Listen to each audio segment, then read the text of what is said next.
आने की जय, बृहद टाइटल बुक डिस्ट्रीब्यूशन की जय, नित्य गौर प्रेमानंदे, हरि हरि बोल. All glories to Assembly Words, Hare Krishna. All glories to Assembly Words, Hare Krishna. All glories to Assembly Words, Hare Krishna. All glories, all glories. Shri Guru and Gauranga.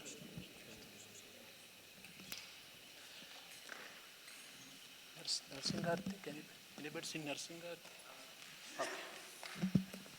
Namaste,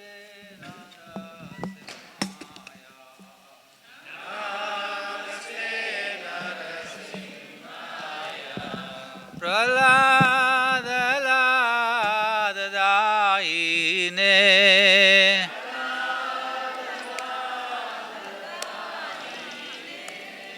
Hiranyakashiporvakshaha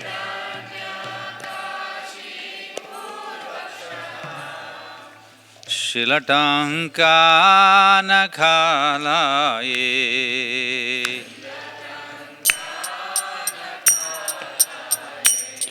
Ito narsimho parato narsimho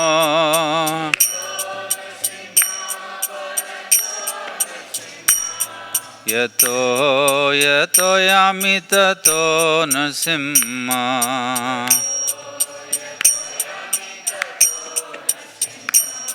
Bahir narsimha hridaye narsimha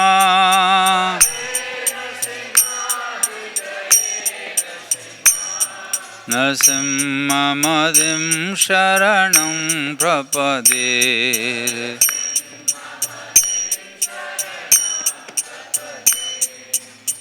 Tavakara kamala vare nakham Adbhuta shringam Dalita hiranyakashipo tanu bhringam Keshavadruta narahari rupa Jai Jagadish Hare Jai Jagadish Hare Jai Jagadish Hare Tavakara kamala vare nakham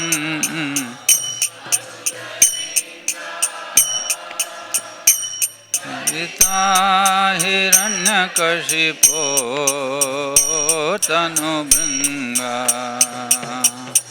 Keshavadruta narahari rupa Jai Jagadish Hare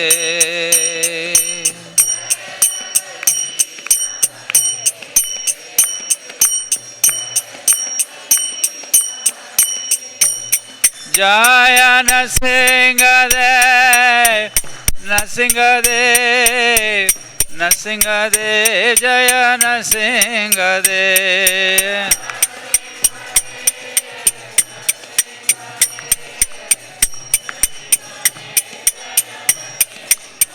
Jaya Lakshmi Narsimha, Jai Bhakta Prahlad. Lakshmi Narsimha Jaya Bhakta Pralaya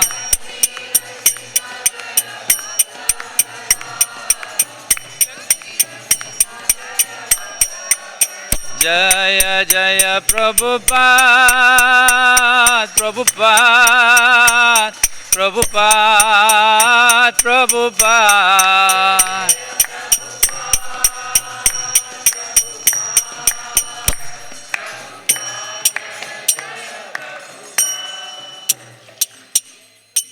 Narasimha भगवान की जय, प्रहलाद महाराज की जय.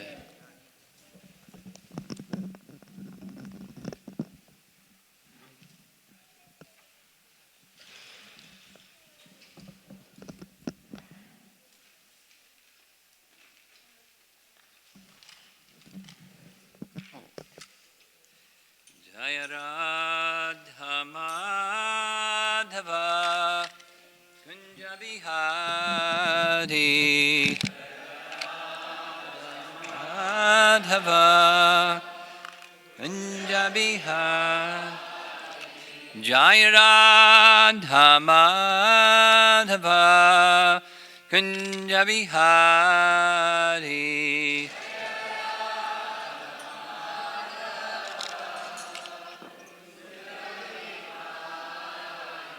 Gopijana balabha girivardhari.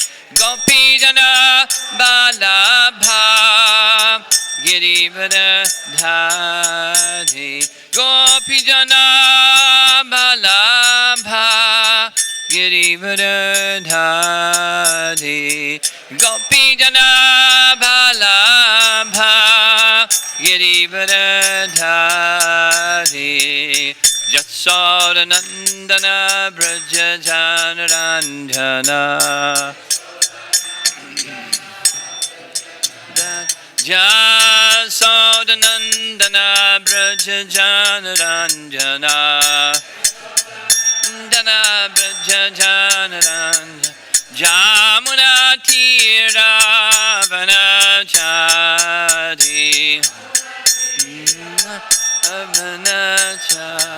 Jamuna Tira Vanachari. Jaya Radha Madhava Kunja Bihari. Madhava Kunja Bihari. Jaya Radha Madhava Kunja Bihari. Madhava Kunja Bihari. Gopijana balabha girivardhari. Gopijana balabha girivardhari. Gopijana balabha girivardhari. Gopijana balabha girivardhari. Jasodanandana Brajajanarandhana.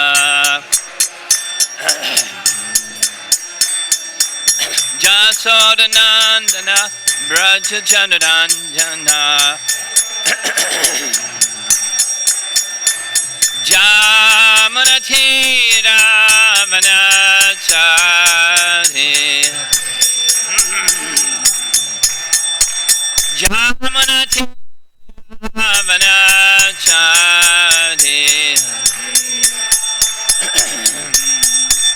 Jaya Radha Madhava Kunja Bihari. Madhava Kunja Bihari. Jaya Radha Madhava Kunja Bihari. Madhava Kunja Bihari.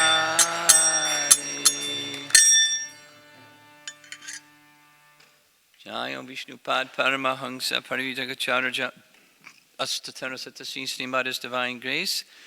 Isi Bhakti Vedanta Swami Srila Prabhupada Ki Jai. Gaur Premanandi.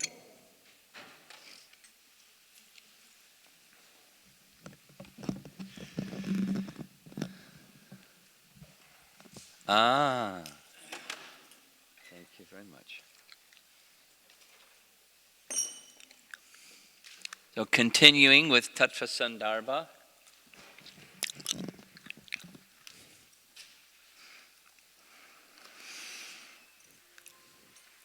A systematic and comprehensive presentation of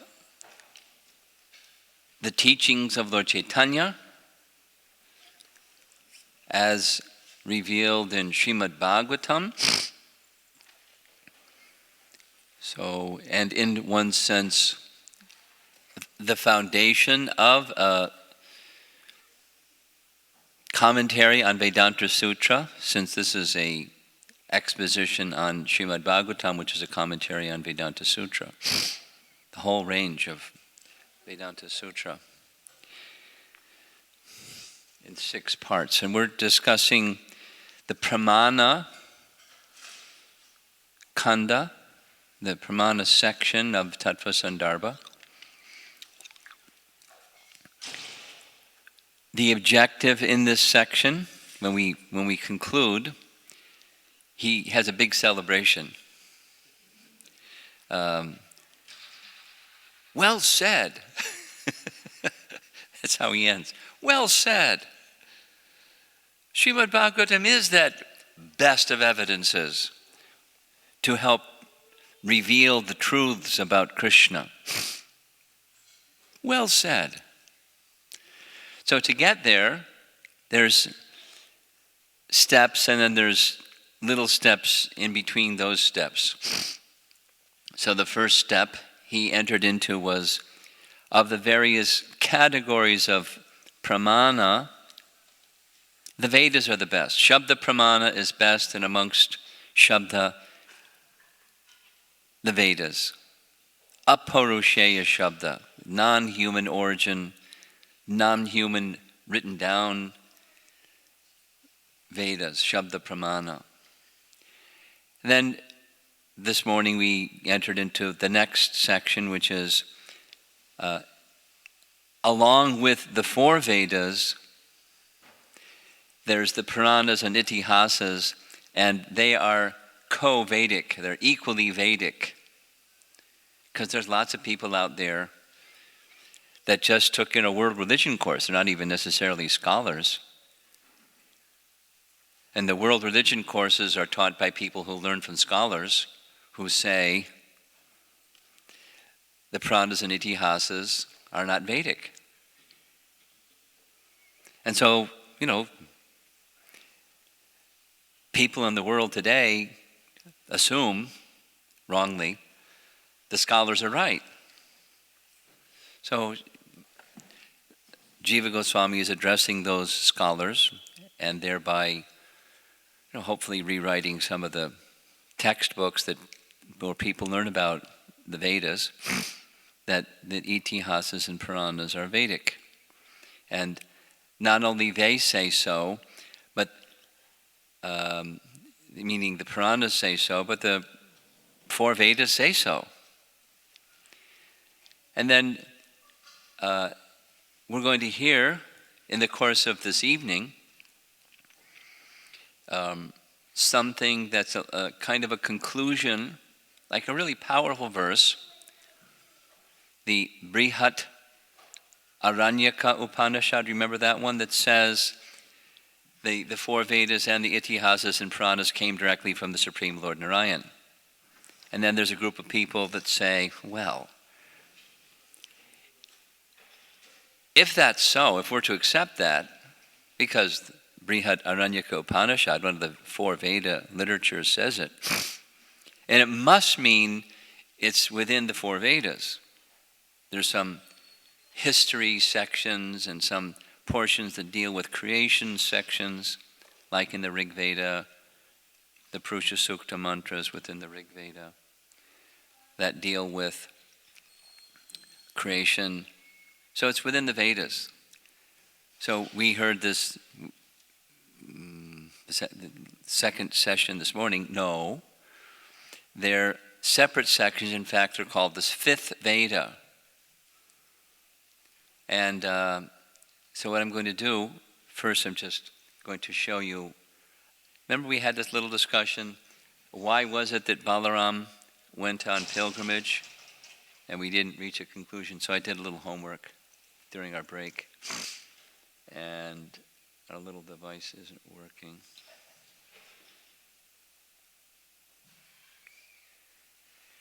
That's a problem. Is there some way to get the little device to work? Is there an off-on switch? It's on? It's off. Now what's on? Need the device doctor. Go ahead. Purusheya Shabda.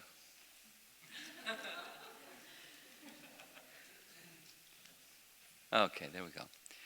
So, taken from Canto 10, Chapter 78, Text 17, the translation reads, Lord Balaram then heard that the Kurus were preparing for war with the Pandavas, being neutral, he departed on the pretext of going to bathe in the holy places. So in that chapter 78, it's just preceding this is,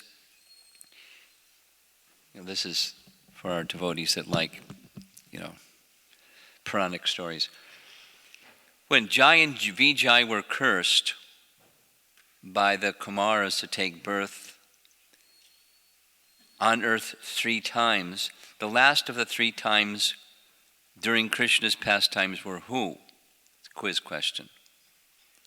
Shishupal and Dantavakra.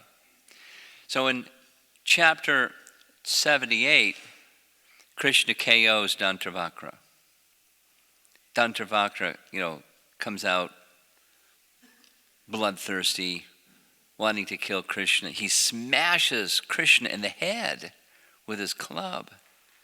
Krishna doesn't even feel like a fly landed on his head. Took his club, smashed his club in the chest of Dantavakra, and his heart broke open. And he fell on the ground. And it's described there, very similar, the same as Shishupal. Shishupal's is more famous, or more often spoken about, but his soul left his body, hovered in the air, and merged into the body of Krishna. Dantavakra had a younger brother. And the younger brother, I'm going to take revenge. And very gently, Krishna lifted his finger, Sudarshan chakra appeared, and the upper portion of that younger brother of Dantavakra was separated from the rest of his body. And then Krishna decided to put his weapons away, and they were in Dwarka when this situation happened, and that the explanation that's given in Krishna book, Prabhupada explains it a little bit more.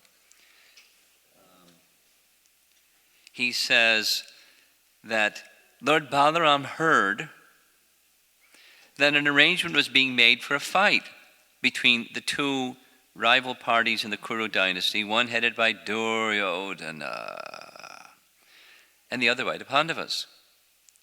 He did not like the idea, and he tried to act as a mediator to stop the fighting. It's one of the services, CDR. Those of you that work in the corporate world, you know what that is. Conflict dispute resolution. He had a master's degree in conflict dispute resolution, but it didn't work. Even Balaram couldn't stop the fight.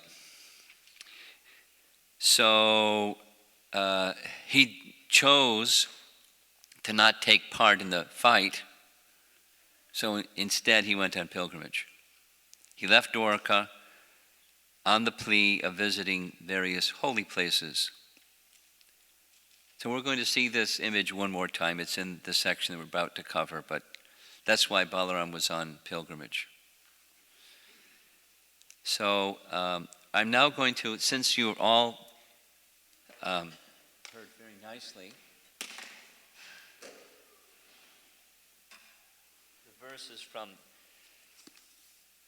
text 12 and 13, I'm going to read the verses from text 13, just the verses. So if you have your book, you can open your book. And otherwise, text 13, Jiva Goswami begins.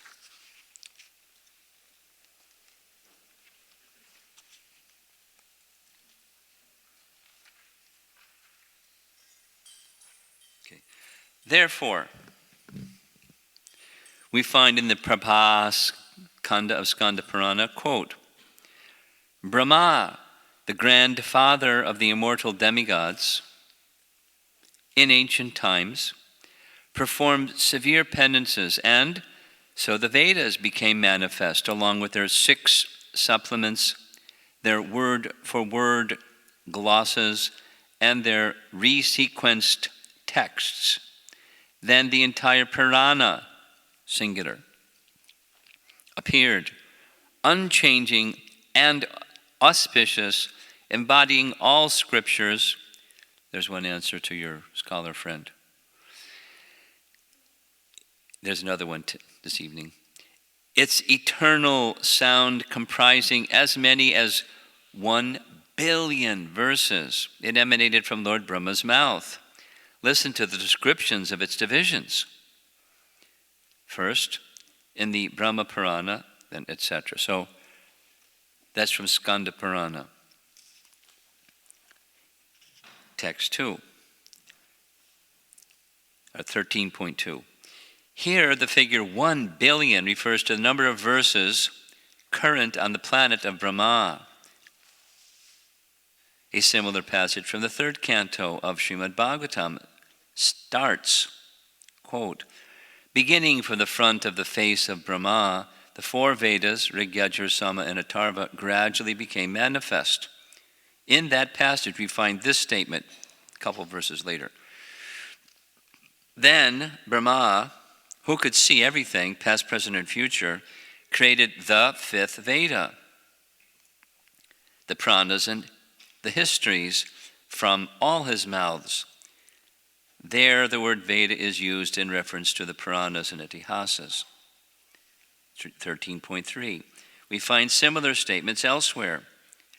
Quote, the Purana is the 5th Veda, unquote. The Itihasas and Puranas are called the 5th Veda, unquote. And he taught the Vedas along with the Mahabharata, the 5th Veda, unquote. So this is from Mahabharata, the Shanti Parva section. 13.4. The Bhavishya Purana says, the Veda of Krishna Dvaipayana Vyas is the 5th Veda known as the Mahabharata. And in the Chandogya Upanishad, the Kotamiya branch of the Samaveda, we find this. Sir, I have studied the Rig Veda, Yajurveda, Samaveda, and Atharva Veda, and the Itihasa Purana, the 5th Veda. Chandogya Upanishad. Then here comes, one objection presumes that in the statement about the breath of the Supreme Being, this Brihad Aranyaka Upanishad verse that was quoted in text number 12, the Itihasas and Puranas mentioned are nothing more than certain parts of the 4 Vedas. That objection, therefore, denies the separate existence of the Itihasas and Puranas. The separate existence of the Itihasas and Puranas, meaning as the 5th Veda. So, 5th Veda means it's not part of the 4. That's pretty simple. The evidence given above refutes that objection.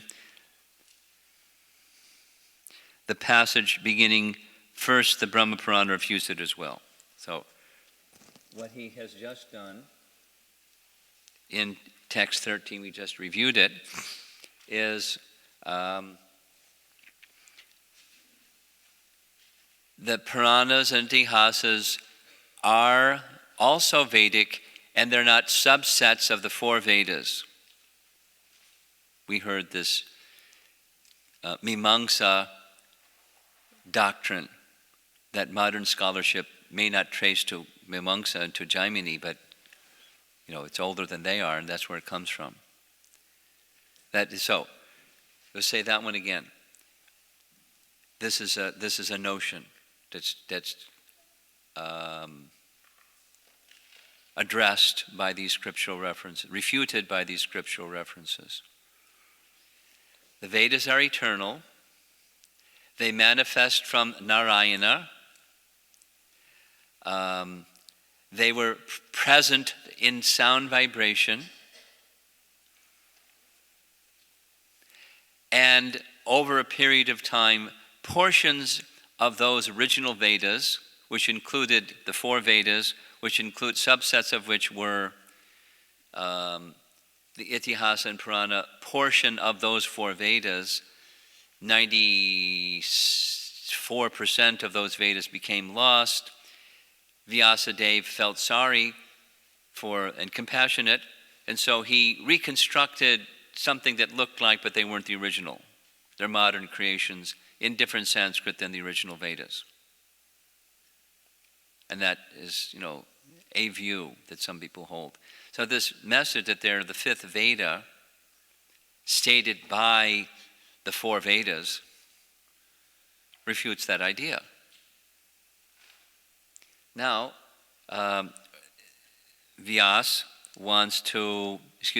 Jiva Goswami, in this next Anucheda number 14, or text 14, he's going to address the question, why do we use this language 5th Veda anyway? What is it? What's behind it, the 5th Veda? And he gives 2 answers. One is that the Itihasas and Puranas are called the 5th Veda because they were produced from the original Yajur Veda. So, before the Vedas were divided into 4, there was originally 1. And when the Vedas were divided into 4 from the 1, there was some remaining verses, 1 billion. And those remaining 1 billion verses became the Itihasa Purana. So I'm going to summarize this before we roll into the text. To support this understanding, Jiva Goswami refers to a verse from Vayu Purana that details, and it's very interesting. I find it I've heard always there's 1 Veda divided into 4. So this details the whole process. It's very interesting. And the second reason, and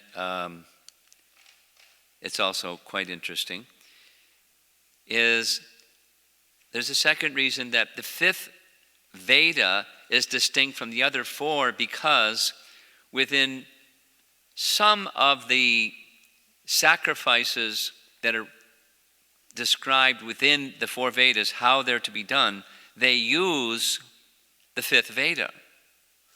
But it's not part of the yajna, it's not where mantras come from and the actual execution of the yajna, so it's the 5th Veda. And I'm mentioning it now, and you see there's this, CF, pay special attention to 14.2 when we get there. That's the reference that addresses this one. Oops, excuse me. Sorry. This one.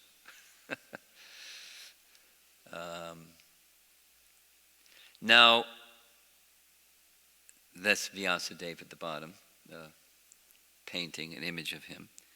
So I'm going to now very briefly summarize. So you're going to hear this 3 times.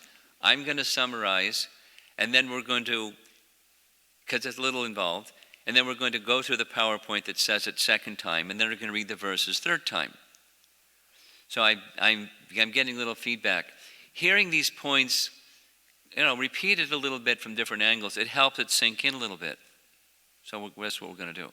Here's a little, before we go into the texts, here's the little summary.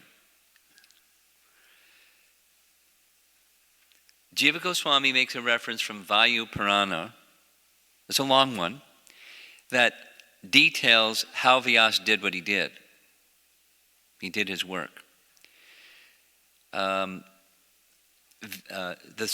person who's explaining it is Sutta Goswami, as you recall. Sutta Goswami spoke all 18 of the Puranas. He not only was the speaker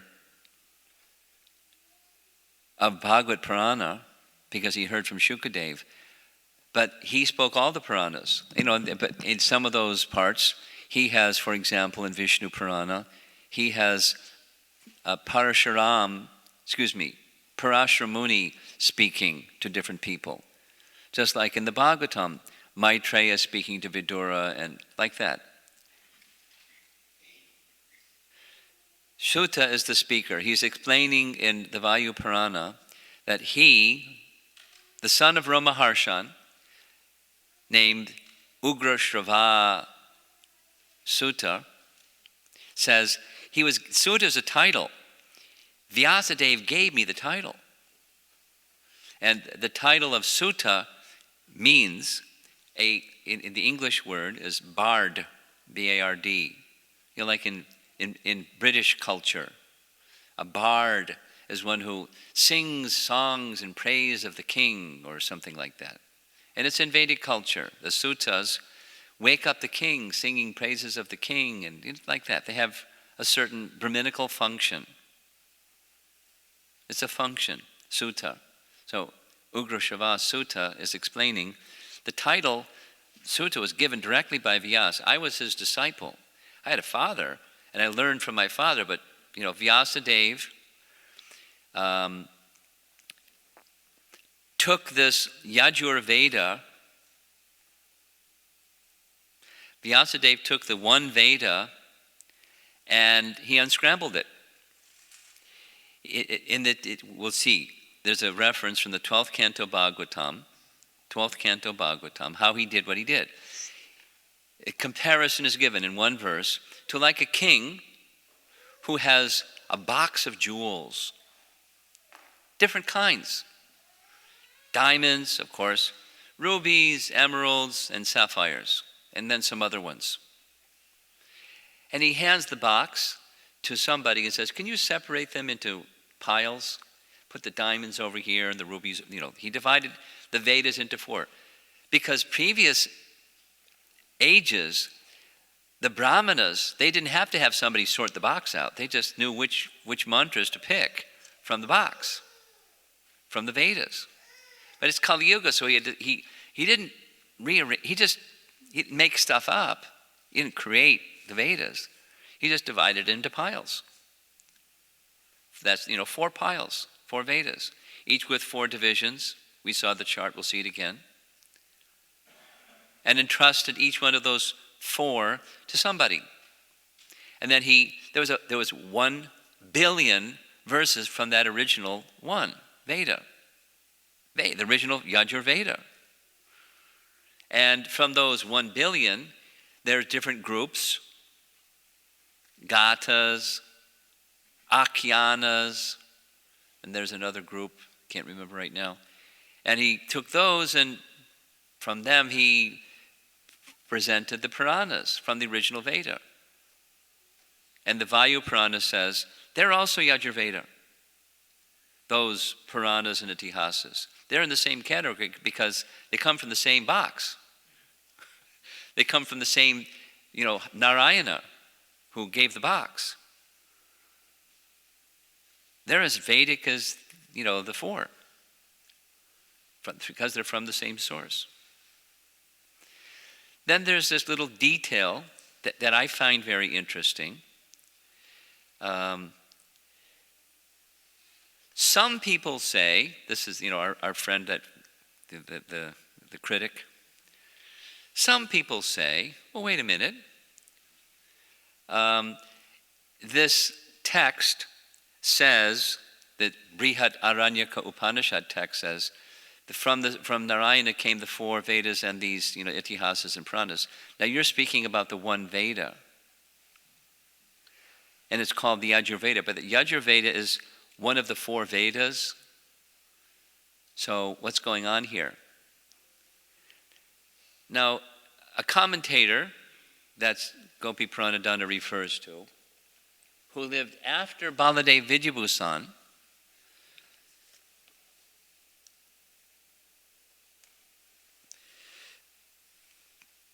those of you that have a book, it's the paragraph number 4 from text 14. We're getting, I'm looking ahead at the chapter because then it'll help you understand as we go along. I'll say it and then I'll read it. There's a Sanskrit rule that says if there's a group, you don't have to say the members or the items of the group. You can just say the head of the group. And it follows a certain Sanskrit rule, which an Acharya, Radha Mohana Vachaspati, who lived after Baladev Vijayabhusan and wrote a commentary on explaining this, he says that when the Rig and other Vedas are said to have appeared in distinct order from Mahavishnu, in that Brihad Aranyaka Upanishad verse, at the beginning of the current cycle of creation, this day of Brahma, what is being referred to is only the periodic re-manifestation. Something like Krishna said to Uddhava in the 10th canto, chapter 20. 11th canto, chapter 20. Each day of Brahma there's a partial devastation. The Vedas are lost. He manifests them again. They're eternal. Actually, the four perpetually exist, like the box that has all four. And because the Yajur mantras are the most prominent, the complete corpus can be called Yajur Veda. This accords with the hermeneutics rule. Remember we mentioned that word hermeneutics twice so far here. That is the third time. Rules for understanding messages from the scripture. How do you understand messages from the scripture? It's one of the 6 darshans. There's a rule. Adikyena vyapadesha bhavanti. What's that mean? A name may be assigned according to the most prominent category of a mixed group. So this nomenclature, the Yajur Veda, there was one, according to this Acharya, Radha Mohana Vachaspati, to say the Veda was one, it was actually 4, but it's mentioned as one because it was the most prominent of the 4. So it says one Veda. Like that, and it fits with his example of the Bhagavatam 12th canto, the box that has different jewels. You can say the box that has different jewels, the box of diamonds, because there's a lot of diamonds. But there's also some rubies and emeralds and sapphires, but the box of diamonds follows the Sanskrit rule, or the hermeneutic rule, that says the most prominent member or group can be assigned by that name. Interesting. Now there's another 1 billion verses in that box. And they have some sub-names, Akhyanas and Gathas and whatever the other one is. And Vyasa took those 1 billion verses and fashioned them together. We'll hear the verses because he said, Vyasadeva knew the purport of the Puranas, which had been lost. How they've been lost? The curse of Gautama. We're going to hear more. Once again, actually, the curse of Gautama. That they were lost. So he had to manifest them again. They're eternal, but they were lost. Externally not manifest. But then he made them externally manifest. And he wrote them down. It wasn't creative writing 101. He did the work of a rishi, which is, a rishi is one who can, rishi means one who can see. He's a seer. He could see this Vaidusha pramana, same as we, and he just stated them and he wrote them down. Not what the Mimamsaka folks say, they were lost, so he just did some creative writing. And they're not part of the original Vedas. So now let's go through the verses again, and then at the end I'll read the text again, and hopefully it'll be all a little more clear. If it's a little cloudy, partly sunny, but a little cloudy. Okay, so here we go. That was a summary of text 14. And now we're going into 14.1. The picture you see up here, this is Sutta Goswami. There's a fire yagya in front of Sutta Goswami, and there's his audience. He doesn't even have an amplification system, but there are a lot of people there, somehow able to hear him. Maybe he had a booming voice or something. And Jiva Goswami begins this section, 14.1, by making reference to a section from Vayu Purana where Sutta, Ugra Shrava Sutta, the son of Romaharshan, is narrating how Vyasa did what he did. And in the course of this, Jiva Goswami says, he's not only showing how he did what he did, but he's affirming the Apaurushaya authority of the Puranas. He does that by tracing out how they became manifest. So it's a little technical, but that's okay. This Vayu Purana describes there's chatur, or four. Chatur means four. Hotra priests, like Agnihotra, for fire sacrifices, there's 4 priests required. Some of you, you're from central New Jersey, so you saw the deity installation. And you recall there were 4 fire yagyas going on. Remember? Yes. And so, that's the Vaishnava version of what's the Vedic principle. And then, it's a different set of mantras, of course, but the same principle. So, here's the detail. And if you don't remember this, you're not going to get an F in your exam. Don't worry. This is detail. There are 4 Vedas. One of them is the Yajur Veda. And there's a priest that knows the mantras of the Yajur Veda. And what that priest does, a Dvaryu priest, he sets up the yajna. He's supposed to know all those details. Vastu, what's that? Directions, so many degrees, and which way is north, and this flag goes over here, and that flag goes over there, and all that stuff. And all the designs of mandalas and things. He knows how to, and sanctify the articles. Get the place ready for the yajna. That's the Advaryu priests that know all the mantras from the Yajur Veda. And then there's the Samaveda. And the Samaveda priests are called Udgata priests. And the Samaveda is known as being the sweetest, just like Krishna says in Bhagavad Gita, of the Vedas, I'm Samaveda. So the Samaveda is inviting Lord Vishnu to be the Bhokta of the Yajna. Those of you that know Bhagavad Gita, we know from Bhagavad Gita chapter 5, the last verse, Bhoktaram Yagatapasam. Right? Krishna says he's the Bhokta of the Yajna. And the Samaveda mantras, they invoke Lord Vishnu. Please come and be the Bhokta of the Yajna.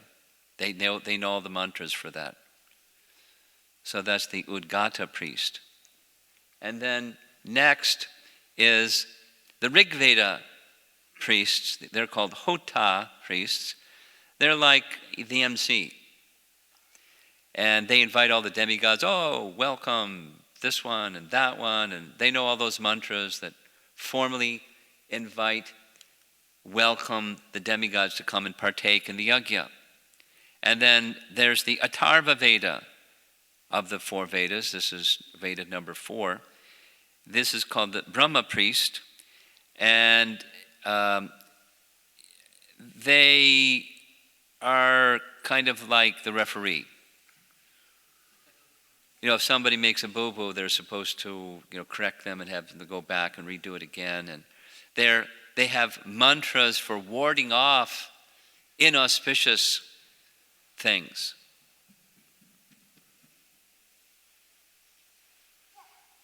Okay.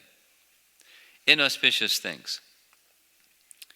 So these 4, here's what the Vayu Purana says there's all these mantras that are to be recited by these four kinds of priests, and Vyasa separated out those mantras and handed them over to those four kinds of priests. And now in the next slide, you'll see at the bottom this reference from the Bhagavatam that I mentioned. You're hearing it for the second time.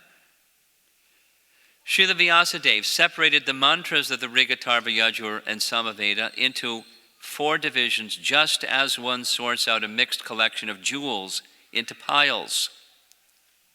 Thus he composed four distinct literatures. Now remember, they were already there. The diamonds didn't become rubies, or the rubies didn't become sapphires. They were just already there. He just separated them out. That's what he did. That's what he did. Veda Vyasa. That's what Vyasa means. Divides. He didn't create. He's not the origin of them. He just divided them to make it easy for people in Kali Yuga. So here's what the Vayu Purana says. Again, Ugra Shrava, this Sutta Goswami here, he says in Vayu Purana that Vyasadeva authorized him to act as a Puranic Sutta. He gave him that service and the title. Then he goes on, there was only one undivided Yajur Veda, meaning one box with the four different types of jewels. The four different kinds of mantras comprising the four basic Vedas are originally mixed together indiscriminately. Intelligent Brahmanas before Kali Yuga were competent enough to locate the particular mantras they needed from the unordered collection. Just reached into the box and they pulled out the ones that they needed. They were that knowledgeable about the Vedas. Just like, somebody that's very conversant in Bhagavad Gita. If you're asked a question, you don't have to think about it. Just, recite the verse that's from Bhagavad Gita. Yeah, like that. Only these were far more qualified than, Bhagavad Gita sloka reciters. These are Vedic Brahmins. That's all they did. Only for the corrupt age of Kali is it necessary to divide the Vedas into four separate books. Every Kali Yuga, in each of the Yuga cycles, prior to Kali Yuga beginning, there's a Vyasa. And he does the Veda Vyasa. He divides the Vedas. And then this paragraph next says what this says, basically. Just separated into four different piles. Now continuing in this 14.1, very important, how the Puranas become pulled out of that box. Vyasadeva, quoting Vayu Purana, Vyasadeva, being thoroughly conversant with the purport of the Puranas, then fashioned his summary of them from the Akhyanas, Upakyanas, and Gathas. What's that? So here's some definitions. At the bottom, well, before we get the definitions of what they are, the important is in the big red letters. Whatever remained from the division of the Veda, the one, singular, into four, is considered to belong to the Yajur Veda. Those 1 billion verses as part of that original Veda. And then he just assembled them into the Puranas. Such is the definitive word on understanding the revealed scriptures. That's the Vayu Purana section reference. So now, at the bottom here, it gives some definition of what an Akhyana is. They're from the four Veda, or from the original Veda. They're stories that are to be narrated by a sutta, or a bard, or a narrator for religious instruction. Commonly, they're sung musically, and sometimes they're acted out for clear understanding. And there are fewer elements within them than a Purana. So now, What does that mean? There's those of you that are familiar with Srimad Bhagavatam. There's two places, one in the final chapter of Canto 2, another in the final canto of chapter 12, that says there's 10 topics covered in a Mahapurana. 10 topics. And then in a Purana, there's 5. I'm going to show you the list in a moment. Where there's less than 5, that's an Akhyana. Got it? We'll do it again in just 2 more slides. So that's, of the 1 billion in the box that are left over, some Akhyanas. Then there's some Gathas. What's a Gatha? One definition is, we saw it previously, by the way, in text 12. I know it was a long time ago, but we said it. They're from the Vedas. They're specially composed poems in Arya meter. There are certain meters. It's one of the 6 things. If you're going to study Sanskrit, you have to learn meter. And there's a certain one of the meters is Arya meter, and these Gathas are in that Arya meter, and so there were some of those in the box of 1 billion. And there's Upakhyanas. Those are generally described as historical accounts. So now, by his mercy, Sridhar Swami makes his commentary on this point, and he says, here it is. An Akhyana is a narration of something witnessed by the speaker, while an Upakhyana is a narration of something the speaker has not witnessed but rather has heard about. Third party. I heard Jivana say something about one of his little boys. I didn't see his little boy, but I heard from Jivana about one of his little boys. So then I tell somebody. Upakhyana. And Gathas are songs about the forefathers and earthly beings. He's taken from Vishnu Purana.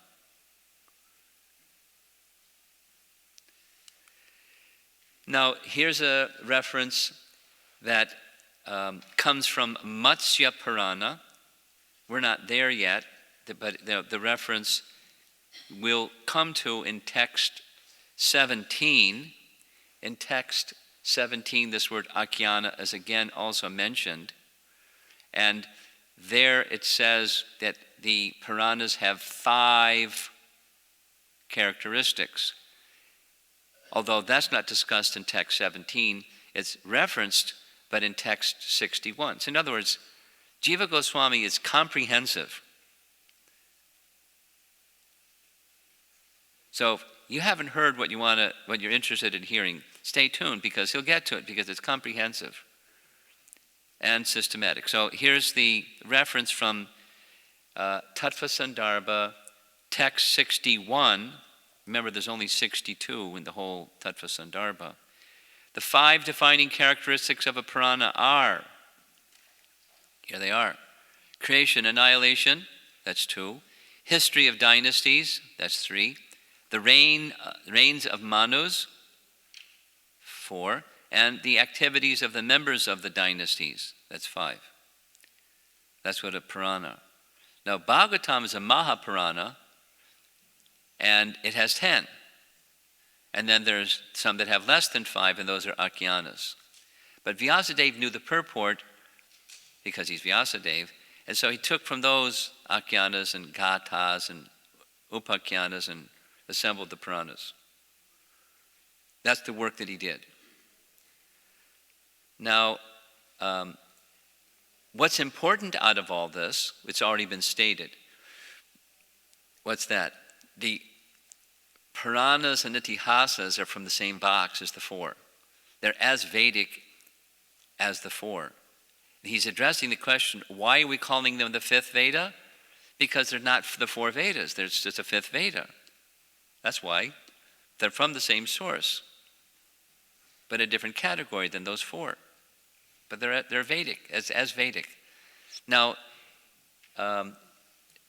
in 14.2, if you remember, I wanted you to pay attention to 14.2, that's going to say something about how the Itihasas and Puranas are used alongside with the four Vedas. Just the mantras for the yajnas don't come from those. But those that do the mantras, they learn how to do what they do from the Itihasas and Puranas.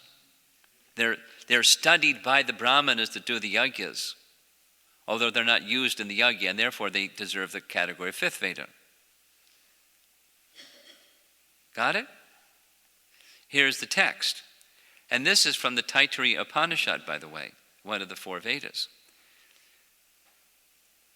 In a Brahma Yajna, there's a little footnote in there. Brahma Yajna is mentioned in Bhagavad Gita purport. You can take note if you like.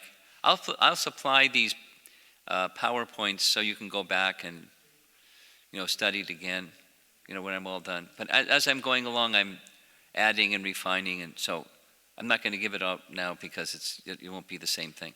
But when we're done, I'll make it available for all of you that have very patiently been sitting through all this.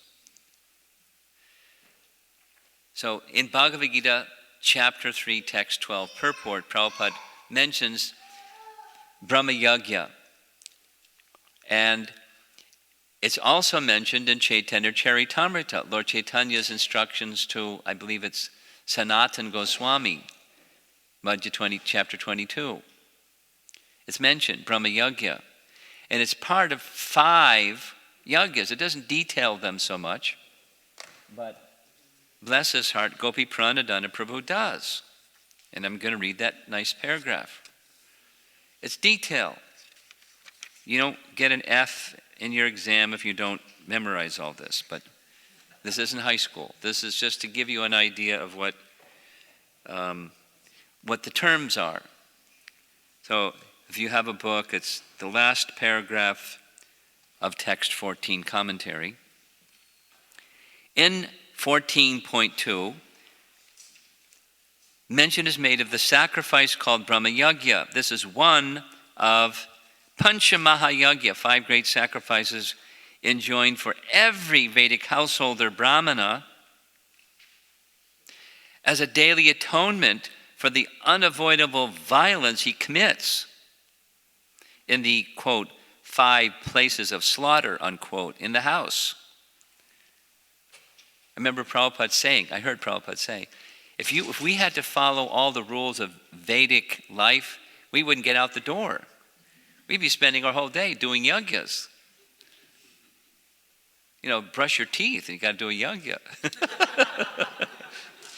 Because you're, destroying microorganisms in your mouth. You got to do a yajna. So here's the 5. 5 places of slaughter in the house. The broom, the water pot, the spice mortar, the kitchen stove, and the stone on which rice is ground. Those are the 5. You got to do a yajna every day for those 5. Pancha Mahayajna. And one of them is Brahma Yajna. A householder must honor the demigods by Deva Yajna, daily fire sacrifices. Number 2, the revered forefathers by Prithri Yajna, offering pinda. 3, human beings by Ati Yajna, Atiti Yajna, or hospitality to guests. All living beings by Bhuta Yajna, the symbolic offering of a portion of food from one's plate at every meal. And then finally, the Vedic sages by Brahma Yajna, recitation from various scriptures at the time of chanting the Gayatri Mantra. So not only you chant Gayatri Mantra 3 times, but you have to chant some Brahma Yajna mantras along with your Gayatri Mantra 3 times a day. I mean, that's nice, that's Vedic culture. But it takes time. You got, We're too busy. We got to get out and earn money. Get those fruitive activities going. So Brahminical people are pretty hard to find. The details of the Brahma Yajna are specified in various shrutis, such as one of them that's being referred to right here, the Taittiriya. So Jiva Goswami makes life easy for us. He just refers to the Brahma Yajna from the Taittiriya Aranyaka, and I'll show you in the chart in just a moment where that is, in that, the Vedic chart, Taittiriya Aranyaka. And in that Taittiriya Aranyaka, it says, those who do this, that which Brahmana householders must do every day, one of them, the 5, is the Brahma Yajna, and along with the Brahma Yajna, they have to make reference to the Itihasas and Puranas. Taittiriya Aranyaka says. And then Jiva Goswami reasons, unless the Itihasas and Puranas were Vedic, this could not be so. Conversely, they must be Vedic, because if you're going to do Vedic yajnas and you must refer to them, they must be Vedic. Very logical. You don't have to go and something mundane. What's on the television broadcast for this evening? If you're going to go do a Vedic yajna, you don't bother with that. They're not of the same quality, or something. What's the train schedule for going to New York City? It's Black Friday. You want to go to the mall.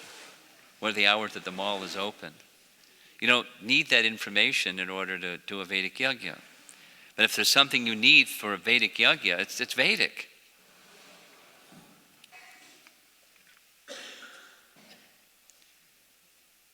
And that's why it's called the 5th Veda. It's one of the 2 main arguments of this text 14. So now I'm showing you a nice picture here of a bird. And that bird is a partridge, or the Sanskrit word for a partridge is titara. And we're going to hear some more about the titaras that ate up the Yajurveda from Yajnavalkya. Stay tuned. It's coming up very soon.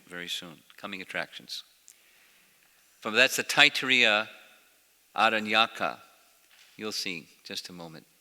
Then Jiva Goswami makes reference to the Matsya Purana. And in the Matsya Purana, he's stating that Vyasa does this at once every cycle of 4 yugas. This thing that the Vayu Purana just said he does it 1,000 times in every day of Brahma. There's a different Vyasa that takes that post. Matsya Purana says that. O best of the Brahmanas, foreseeing that in the course of time the Puranas will be neglected, I appear as Vyasa in each age to condense them. The 1 billion, bringing them to the earthly realm in 400,000. Okay? There's still 1 billion in the realm of Lord Brahma. So Jiva concludes, according to what we have seen here, that the Vedas come from the mouths of Brahma, the Puranas and Itihasas come from the mouths of Brahma, etc. All of this, and there's 1 billion of them. So Vyasa is saying, or the Supreme Lord in Matsya Purana is saying, I edit the already existing Puranas to make it easier to grasp. That's Jiva Goswami's purport to that message. And in his commentary, Baladev Vidyabhusan very kindly points to a similar passage from Vishnu Purana that supports what 14.2 already said. And that is that as stated, and each time Kali Yuga cycles around, before it comes, there is a Vyasa that does the same thing. And here's that reference from Vishnu Purana. During this period of Vaivasvata Manu's reign, already 28 different exalted sages have edited the Vedas in one Dwarapa age after another. 28 Vedavyasas have already come and gone, O best of souls, dividing the Vedas into 4 parts in each Dwarapa Yuga. The speaker of Vishnu Purana, Parashara Muni. We're going to hear something more from Parashara Muni. He says, actually, I was one of those. In cycle number 26, I was Vedavyas. So he knows the subject matter quite well. He was one of them. Now, I'm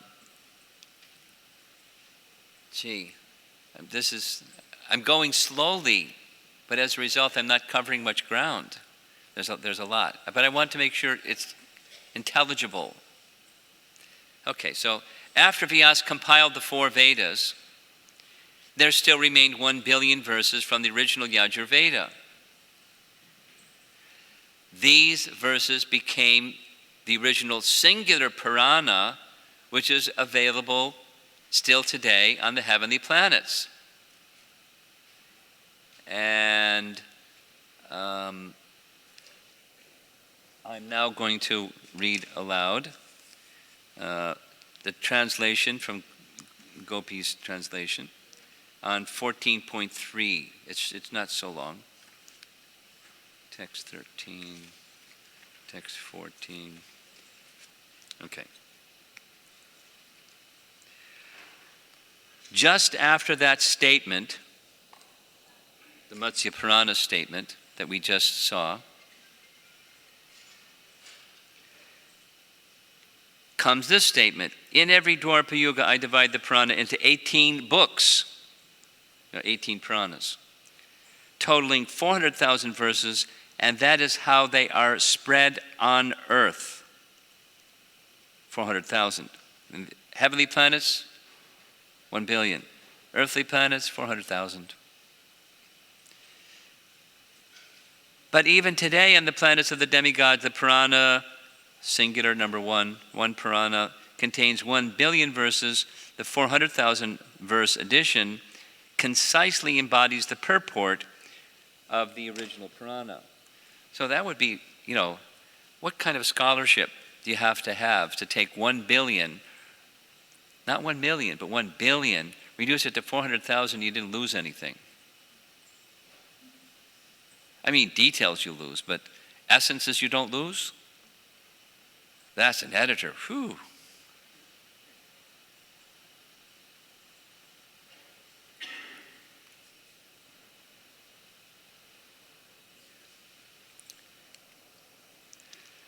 Now, in 14.4, Jiva Goswami points back to the big text, the Vayu Purana text, where the words in Sanskrit, Yach Chishtum to Yajur Veda, which means the remaining part was also called Yajur Veda, signifies that the Itihas and Puranas are apaurushaya.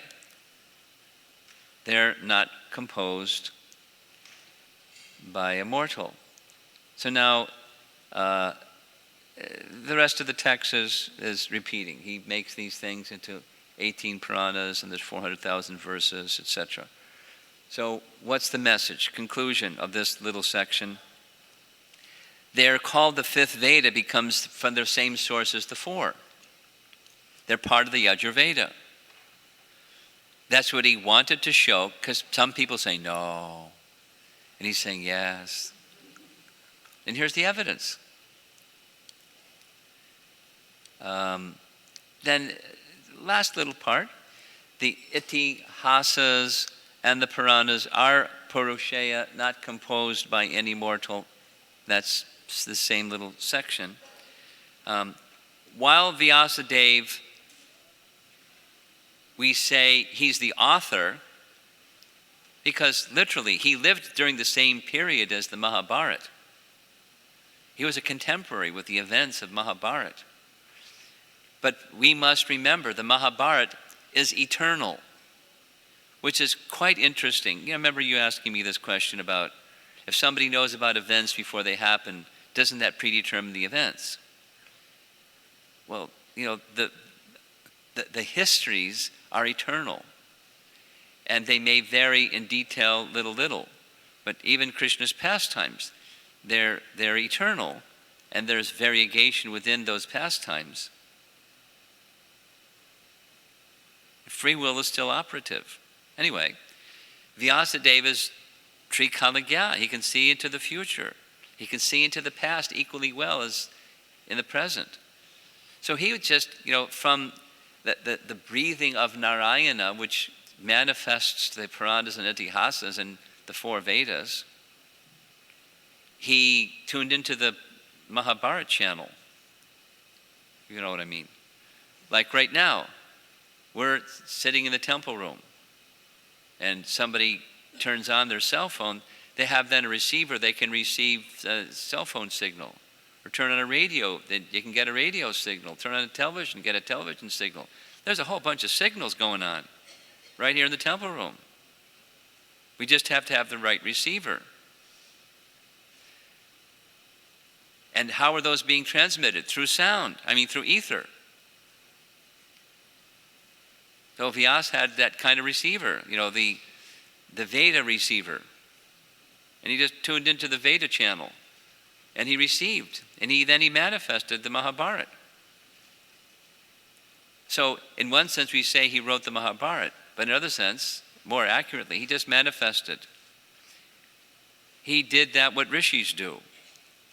Like it's, you know, it's the painting I selected was this one. It shows, you know, light coming from his eyes. He's a rishi. He's a seer. He could see the truth. And he just manifested it.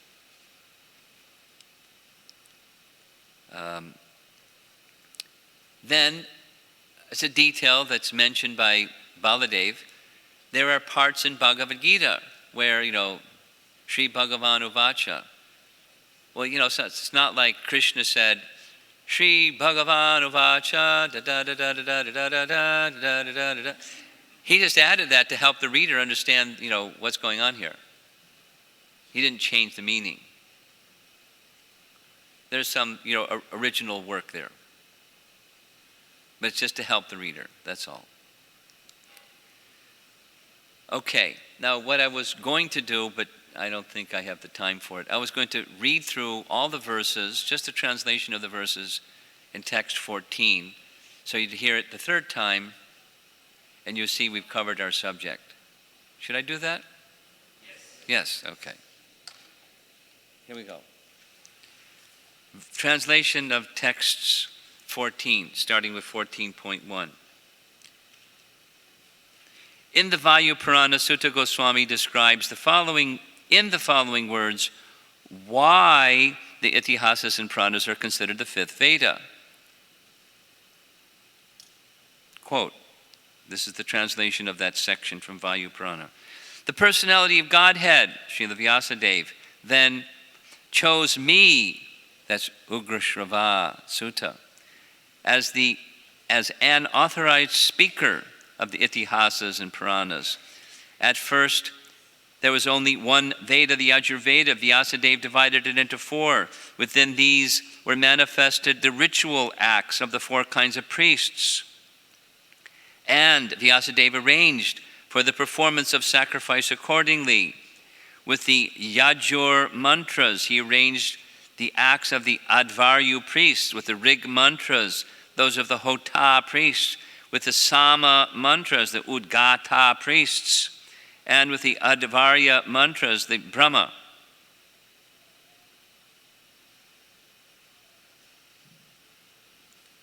It goes on. Vayu Purana, quote, skips a couple of verses. Vyasadeva, being thoroughly conversant with the purport of the Puranas, fashioned his summary of them from the Akhyanas, Upakhyanas, and Gathas, O best of the Brahmanas. Whatever remained from the division of the Veda, Yajur, Veda, into 4. Whatever remained is considered to belong to the Yajur Veda. Such is the definitive word of understanding on understanding the revealed scripture. That was 14.1. 14.2. We see also that in the recitation of Brahma Yajna, the itihasas and Puranas are employed as thus enjoined. Quote, the Brahmanas, that's the Vedic section. Remember, under the Vedas on the left-hand side, there's the Brahmanas and Samhitas and Akhyanas and the Aranyakas and the Upanishads. So the Brahmanas, in Vedic Yajnas, the Brahmanas are consulted. Itihasans and Puranas, they serve as texts prescribing the details of the rituals. Jiva says, unless the Itihasas and Puranas were Vedic, this could not be so. Still 4.2, the Supreme Lord says in the Matsya Purana, quote, O best of the Brahmanas, foreseeing that in the course of time the Puranas will be neglected, I appear as Vyasa in each age to condense them from 1 billion to 400,000. According to what we see here, we have seen here, what the Lord means to say is, quote, I edit the already existing Purana to make it easier to grasp. And 2 more, 14.3. Just after that statement in Matsya Purana comes another Matsya Purana statement. What's that? In every Dwarapa Yuga, I divide the Purana into 18 books, totaling 400,000 verses. And that is how they are spread on earth. But even today on the planets of the demigods, the Puranas contain 1 billion verses. The 400,000 edition concisely embodies the purport of that original Purana. Now, if you happen to have a book with you, just look at the last line of the Sanskrit, and you'll see this Sankshepena. Sankshepena. That's going to appear in the verses of text 15. Sankshepena means condensed. So Vyasa does 2 things. He divides into 4, and he condenses from 1 billion to 400,000. 2 things. He divides and he condenses. And this word that's in the verse, Sankshepena, is the Sanskrit word indicating he condenses. 14.4. Since it has been stated, quote, whatever was left over is considered Yajur Veda, that's this Vayu Purana reference of how Vyasa did what he did. Whatever was left over is considered Yajur Veda. These 400,000 verses were not, as the Mimamsa folks say, they were not new compositions, but the most useful portions of the original 1 billion, gathered into an essential condensed version for the world of mortals. Pretty convincing. Okay, so now we're going to move on and finish this section, Krishna permitting. So there's these 2 terms. Look at that. Vyasta and Sankship. Vyasta is the dividing, and Sankship is condensing. So what Jiva Goswami does is he makes yet another reference. This one is the Shiva Purana, where from the Via Samhita portion of the Shiva Purana, it says the same thing. Just another reference to reinforce this discussion.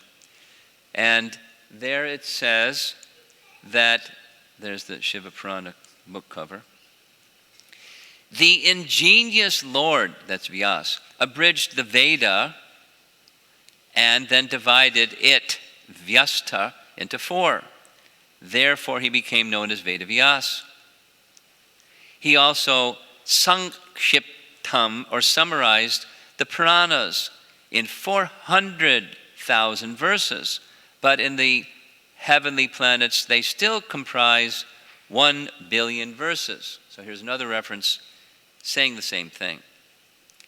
Here the word, Jiva's comment, here the word sankshiptam, or condensed, implies condensed by him. Now in red letters, I already did what I pointed out right here. 14.3, that same word is used as in 15.1. Sankship is what Vyas does. It's one of the 2 things he does. And the commentary, Gopi Pranada's commentary, remarks, the Mahabharata in the heavenly planets is 60 million, here it's 100,000. So he did some condensing there too. Okay, so now moving along to 15.2. Jiva Goswami is dealing with another, doubt or critic or concern. What about these names of these Puranas? The Agni Purana and Skanda Purana. These are all temporary people with temporary names and temporary positions. So he addresses that. Here's what he says. These Puranic names refer to its original speaker, not, somebody wrote it. Just like within the 4 Vedas, there are terms, and I'm going to give you 3 examples, but he just gives one, that Katha Upanishad. Some of you have read Prabhupada's books enough to know that Prabhupada regularly refers to Katha Upanishad. There's certain verses from Katha Upanishad that are very clearly supportive of Vaishnava understanding. So now, how did the Katha Upanishad get its name? Jiva Goswami explains. I just took a picture from the internet. We're going to call this fellow Katha Muni.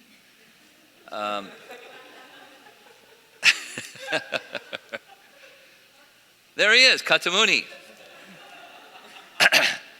And in the Katha Upanishad, it's a nice discussion between Yamaraj and Nachiketa. And Katha Muni is a post, just like Lord Brahma is a post. And every creation, there's a Lord Brahma, and then every day of Brahma, there's different demigods. And every Manu, there's a whole new set of persons that occupy the post of Indra and the demigods. So Katha Muni, similarly, is a post. Somebody occupies the post, and he does the thing of learning and teaching to his disciples the Katha Upanishad. It's an eternal Vedic message, that it bears his name because he teaches it. He didn't create it. And here's another one. We're going to do 4 of them, actually. There's one of the Brahmanas, remember that from the side, the Upanishads and the Samhitas and the Aranyakas and the Brahmanas. So one of the Brahmanas has this name, Aitariya Brahmana, because the sage Aitariya presented it. He didn't do some creative writing. It's an eternal Veda, but it bears his name because there's a post and he teaches it. Once, somebody, when every of the cycle of 4 yugas. So, similarly, as with these examples from the Upanishads, and we're going to see some more, when the Puranas bear the name Skanda Purana, Vayu Purana, Agni Purana, etc., it's not like they wrote it or something like that. There's other reasons why their names are there, and he goes into it. With this, 15.2, he now concludes, job done. What's that? We have proven to those skeptic people out there that say the Itihasas and Puranas are not Vedic. They're Vedic.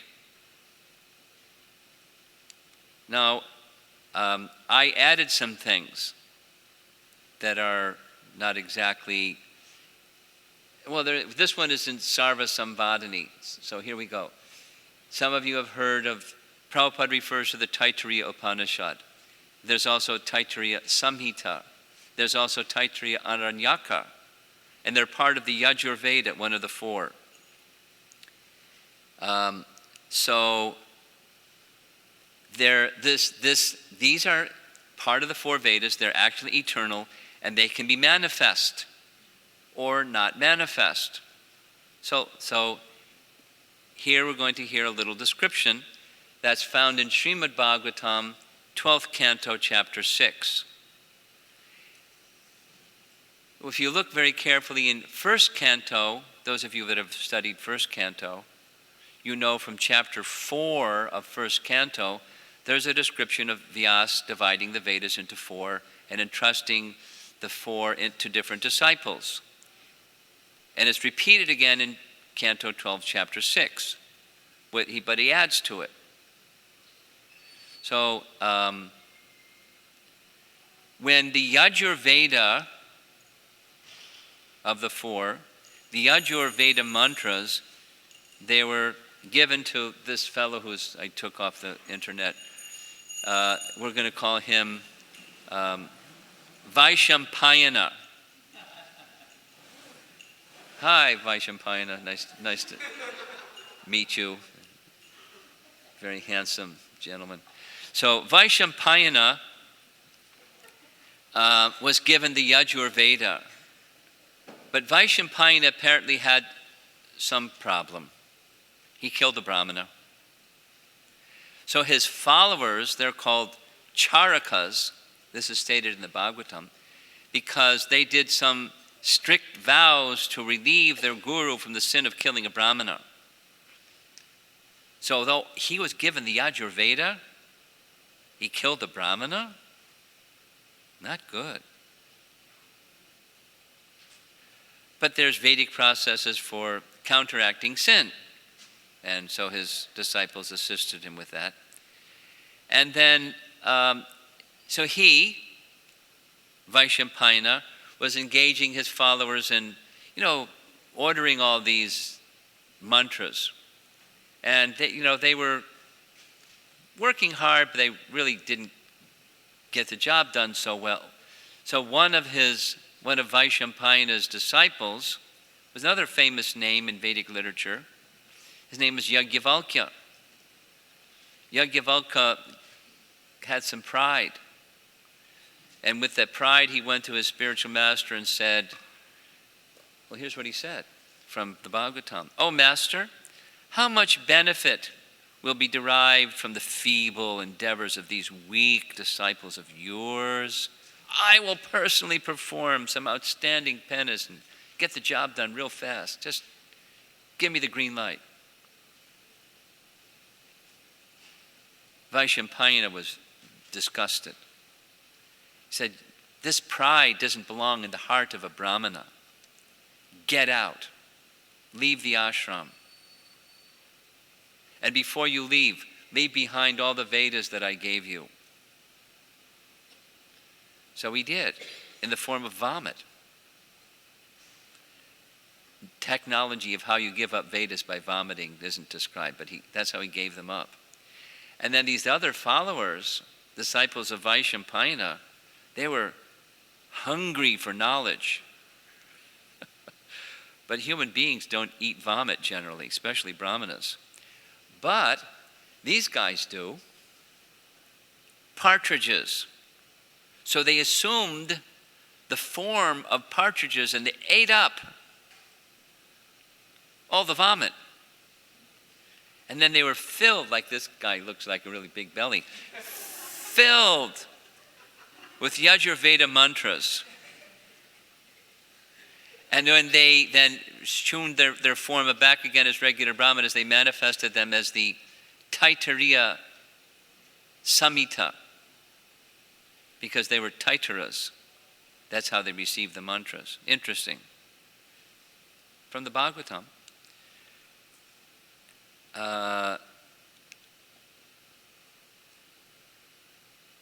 Then there's another. So that's how the Taittiriya, according to the Bhagavatam message you see here, the Taittiriya Samhita, and then there's also the Taittiriya Upanishad. That's how they manifest. Now, they're eternal. This is part of the Yajurveda, but they're called Taittiriya Upanishad, Taittiriya Samhita because of this event. Got it? The name Taittiriya doesn't, put them in the framework of time. It's something that did happen. That's how they got the name that way. So now let's take a look at our nice chart again. Here's the 4 Vedas in this box. And then as you look down, there's the Samhitas. So we heard about Taittiriya Samhita. And here's the Brahmana box. And here's the Aranyaka box. And here's the Upanishad box. So we're going to hear some more about Aranyakas in just a moment. But, the Vedas got populated in ways that we just have heard. And now we're going to hear yet another one. This Yajnavalkya, he came off, they got his name on the internet, Yajnavalkya.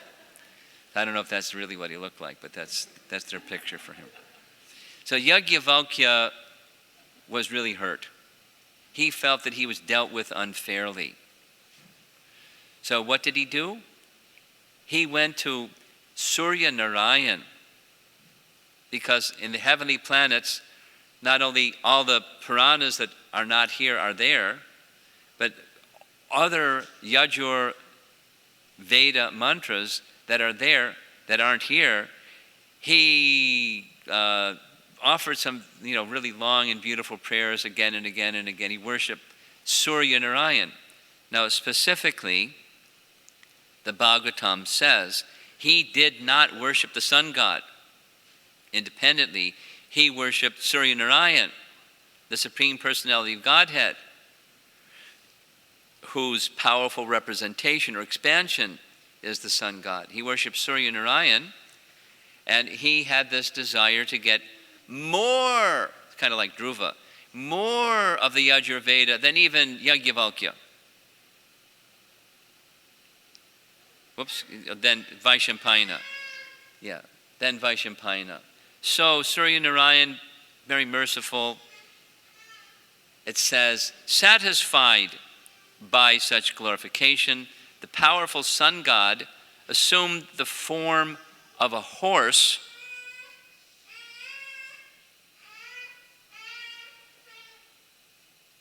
or a child. And one of the names of a horse is a Vaja. And he presented to the sage Yajnavalkya the Yajur mantras previously unknown in human society. So it worked. Yajnavalkya, the disciple, got more Vedic knowledge than his spiritual master had because the Supreme Lord gave it to him. Now this is 12.673. And now we're going to see 12.674, how something that's eternal becomes manifest on this plane. The Vajasaneyi Samhita of the Yajurveda. So the Yajurveda is one of the 4, and one of the Samhitas, given the name Vajasaneyi Samhita, was manifest for Yajnavalkya. Here's what the Bhagavatam says. From these countless hundreds of mantras of the Yajurveda, the powerful sage compiled 15 new branches of Vedic literature. I outdid my spiritual master. Not a good motive, but anyway, these became known as the Vajasaneyi Samhita because they were produced from the hairs of the mane, or sanya, of a horse. Vajasaneyi Samhita, the hairs of the mane of the Supreme, the Lord, the Surya Narayan. He assumed the form of a horse, and from the hairs on the back of his neck, the Vedas came, the Yajurvedic mantras. And then he put them all together and compiled the Vajasaneyi Samhita of the Yajurveda. These are examples of even the Vedic literatures that have names that appear as events within time, but they're just manifesting the eternal Vedas. And similarly, Jiva Goswami is presenting to us. Similarly, so here's our Puranic, or here's our Vedic chart. These are eternal, and these are eternal. The Sanskrit is different, the source is the same. Apaurusheya source. They're the fifth Veda. Here's our friend again.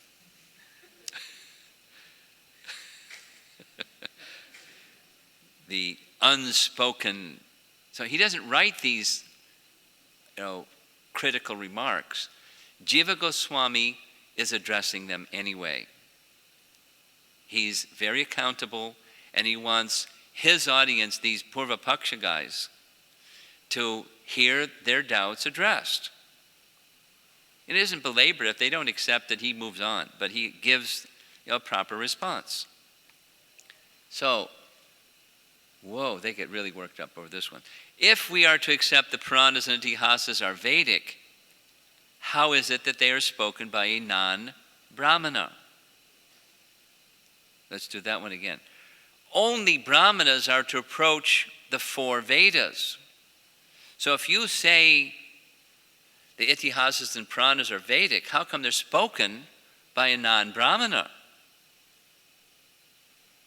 Now he's already concluded the Itihasas, he's already done 15.2, he's done.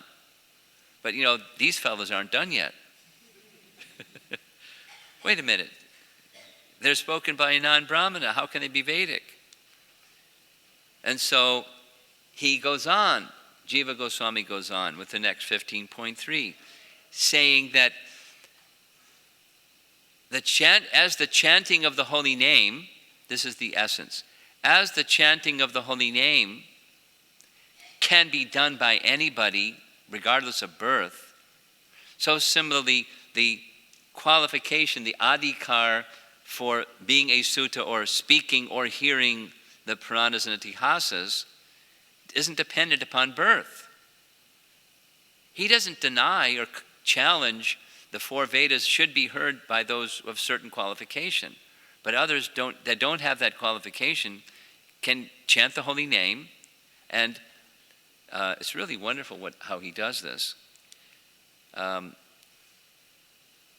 Even so, persons like Sutta Goswami have the privilege to speak the Itihasas and Puranas, just as such persons have the qualification to chant the name, Sri Krishna, which is the perfect fruit of the creeper of the entire Vedic Shruti. You understand his response? There's all the Vedas, and you can't study the Vedas unless you're Brahmana, but the fruit of all those Vedas is the holy name, and anyone can chant the holy name, the fruit of all the Vedas. So the Vedas are to get you to the fruit. What's the purpose of the tree? And non-Brahmanas can chant the holy name, and non-Brahmanas can hear and recite the Vedas. And he quotes a beautiful verse from Prabhas Kanda Skanda Purana. The name Krishna is sweeter, is the sweetest of the sweet, the most auspicious of all auspicious things, like Kevalastakam. It is the perfect fruit of the creeper of the entire Vedic Shruti. In essence, it is pure. living spirit, O best of the Brigus. Any human being who just chants the holy name even once, whether with faith or neglectfully, will become liberated.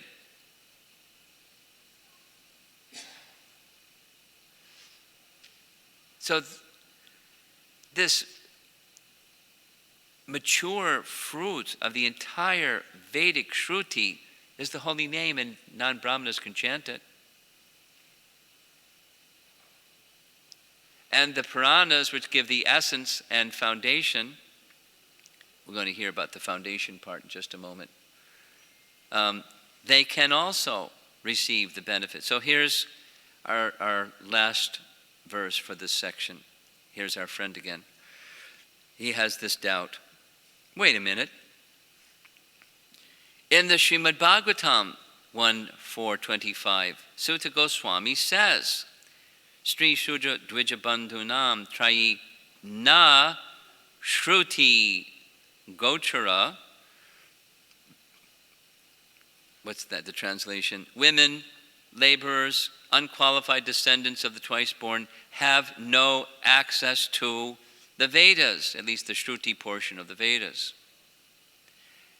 Therefore, the sage Vyasa mercifully compiled Mahabharata. So here's the doubter guy.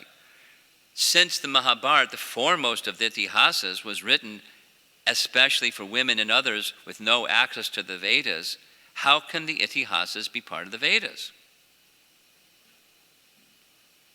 Well, they just went to sleep when the other sections were described, because this, the fifth Veda, is part of the Vedas in another category, those four that cannot be accessed by women, etc., laborers and so forth.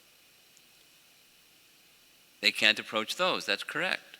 But they can approach this one. They're very merciful, they're very accessible, and make a foundation. We're going to hear that this last verse. So, well, and not only that, but in the previous verse of the same chapter, 1.4.13, Shonaka Rishi says to Sutta, we consider you expert in all subjects except the Chandasa portion of the Vedas. Now, I added the Chandasa portion of the Vedas. The way Prabhupada translated is you're expert in everything except the Vedas. But the Sanskrit says the Chandasat, as you see right here, Chandasat. So what's the Chandasa portion of the Vedas?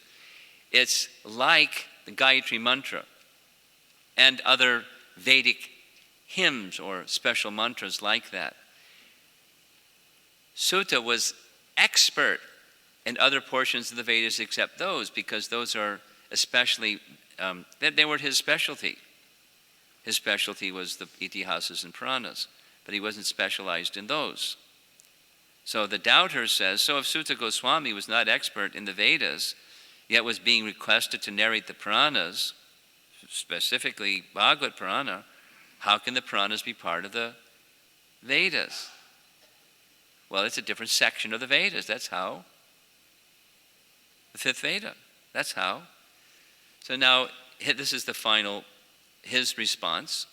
In the Vishnu Dharma Purana, it is stated, a person who chants the two syllables Hari, is considered to have completed study of the Rig, Yajur, Sama, and Atharva Vedas. Go ahead, just say it. Hari. You've done it. Congratulations. Because that's the fruit. The tree is for the fruit. And similarly, when you study the Itihasas and Puranas, especially Srimad Bhagavatam, that's the Nigama Kalpataror Galitam Palam of the Vedic tree of desire-fulfilling tree. That's the fruit, the ripened fruit of the Vedic tree of knowledge. Furthermore, the Puranas and Itihasas definitively explain the meaning of the Vedas. Krishna Smarna, this is your question being addressed in part, as the Vishnu Purana confirms in such verses. Quote, on the pretext of writing the Mahabharata, Srila Vyasa has explained the Vedas' meaning. Without doubt, all the ideas of the Vedas are given firm foundation in the Puranas.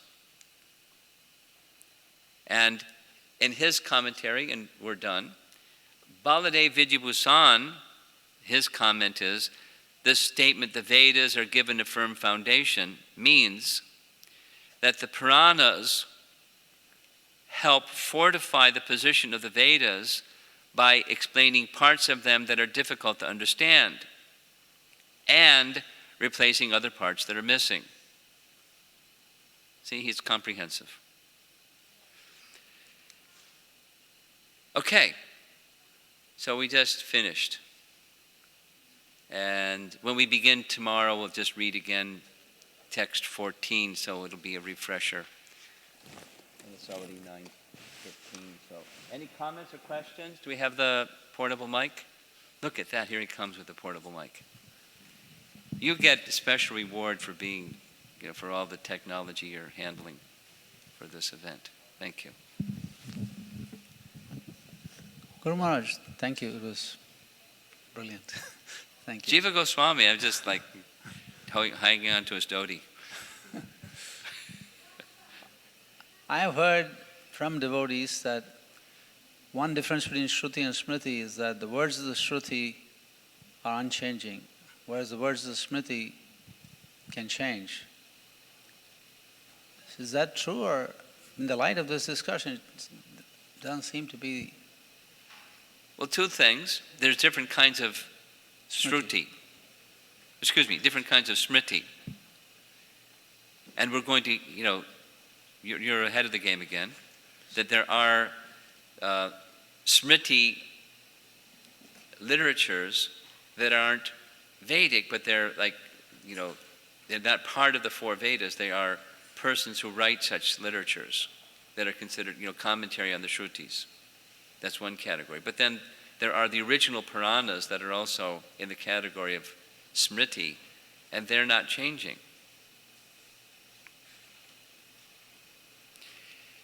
And a distinction, Jiva Goswami already pointed out in his Sarva-Samvadini commentary, that when Vyasa puts, Sri Bhagavan Uvacha, that's an embellishment to make it easier for the reader. But the text doesn't, he didn't added Krishna's words. It's unchanging. Okay? Yes? Guru Maharaj, we've heard that at the end of Kali Yuga, when the start of new Satyuga begins, the great sages who are on higher realms come down to restart Satyuga, such as Vyasadeva. Yes. And then during this discussion it was mentioned multiple times that there's a new Vyasadeva for each cycle. Yes. So how to reconcile those two statements? Is it a problem? My understanding with he can be present in the next Satya Yuga, but he's not necessarily the one that does the service of dividing and compiling. Got it, thank you. It's a post, and someone else can occupy the post.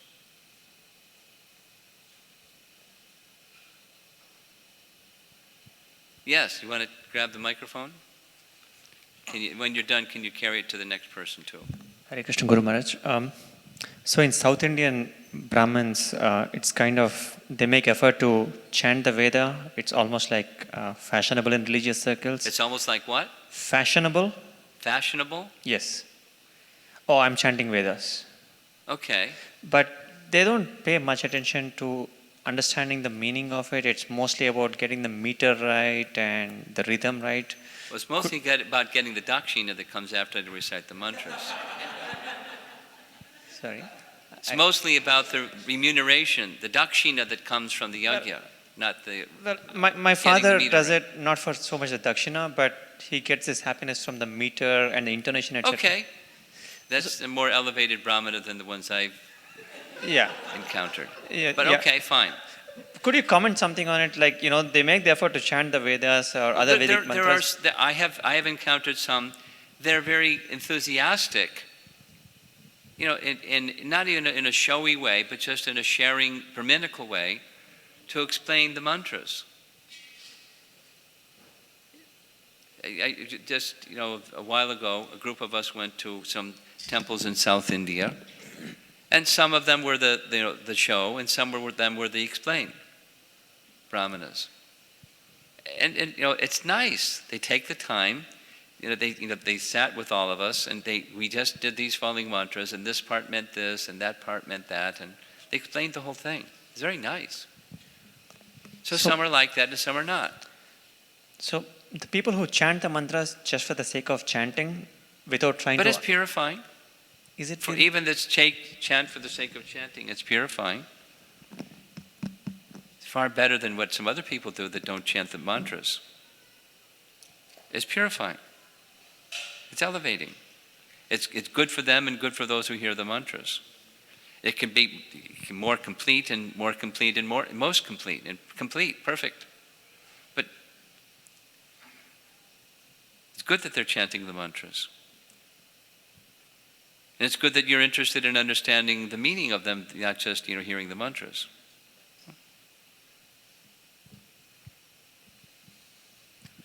You're not satisfied. Yes, the flip side is most of them are very confused Shankarites, Mayavadis. So how does that play in? Like they chant mantras, but they're very confused on the philosophic side, and it becomes a complex situation. Could you comment something on it? I did. Something more, please. They're getting purified because the sound vibration is purifying. It's similar to the holy name. Some people just like the musicality of kirtan. They don't know what it is. But they're getting purified, especially depending upon the kirtanir. If the kirtanir is Krishna conscious, then the sound vibration is more elevating than if the kirtanir is not Krishna conscious, but it's just a musician.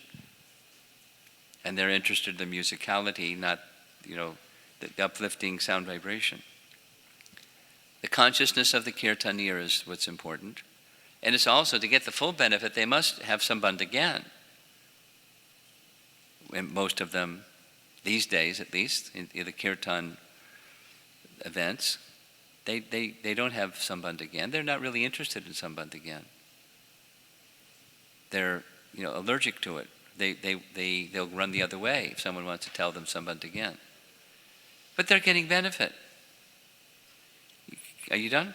You want to say something further? It looks like. But we have other people with their hands up. Up here? Just up front? Hare Krishna, Guru Maharaj.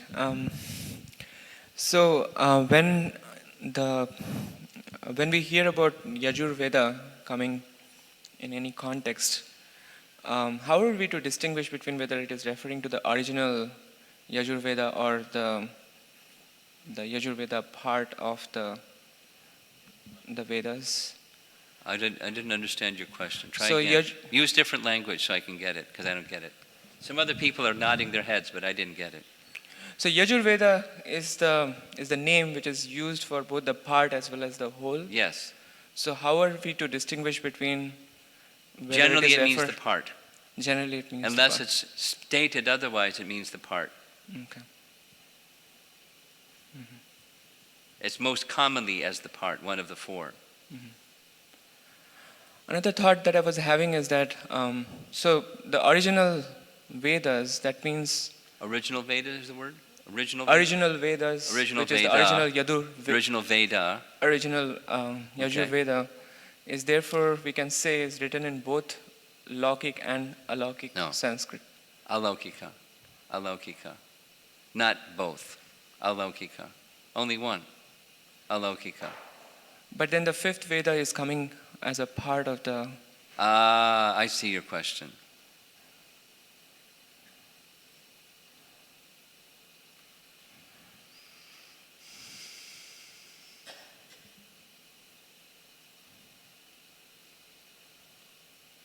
Good question. I'd have to ask a scholar. because I don't know the answer.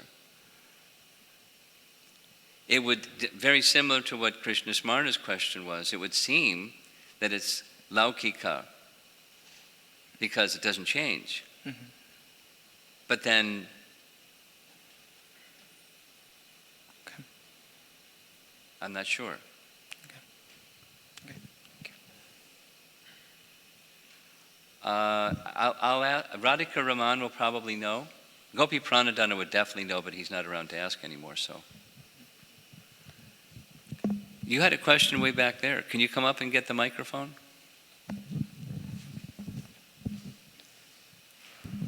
Hare Krishna Maharaj, thank you, very wonderful retreat going on. I'm not sure if I'm getting everything, but there are 2 points which stuck out. Earlier in the earlier part of the retreat, I think yesterday or day before yesterday, you said that Ramchandraji came from Krishna, so his incarnation, not Krishna himself.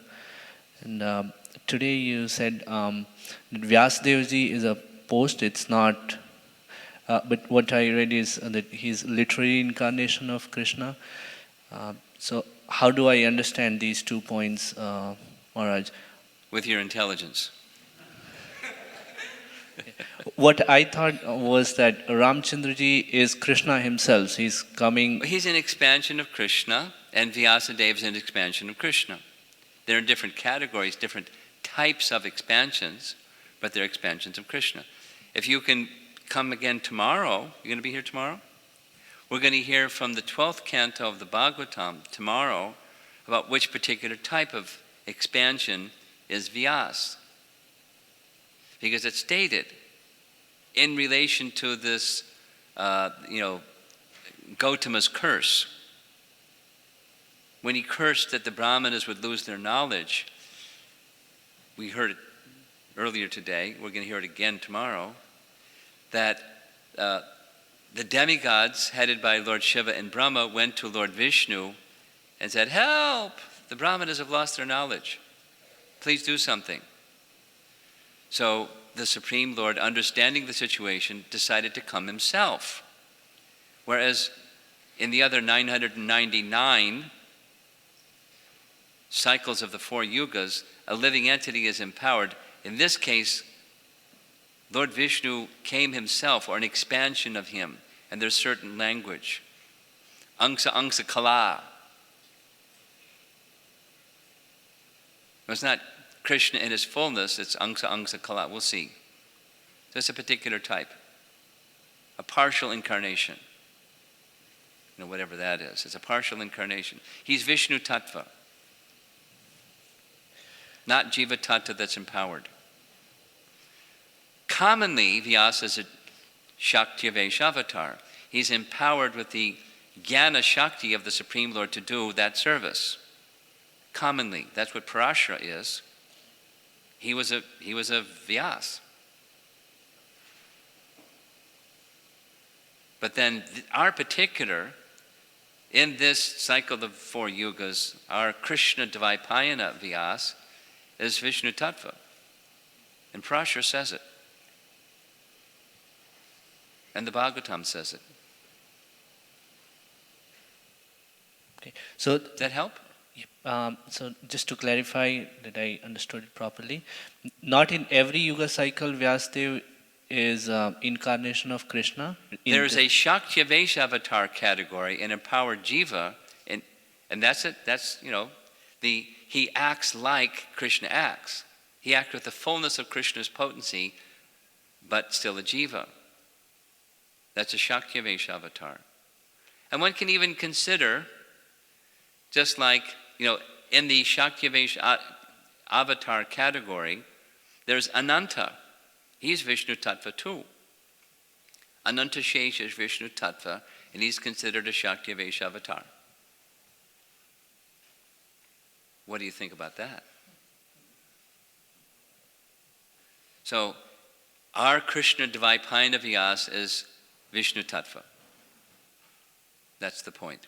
I mean, don't get lost in, this is complicated enough. Sure, Maharaj.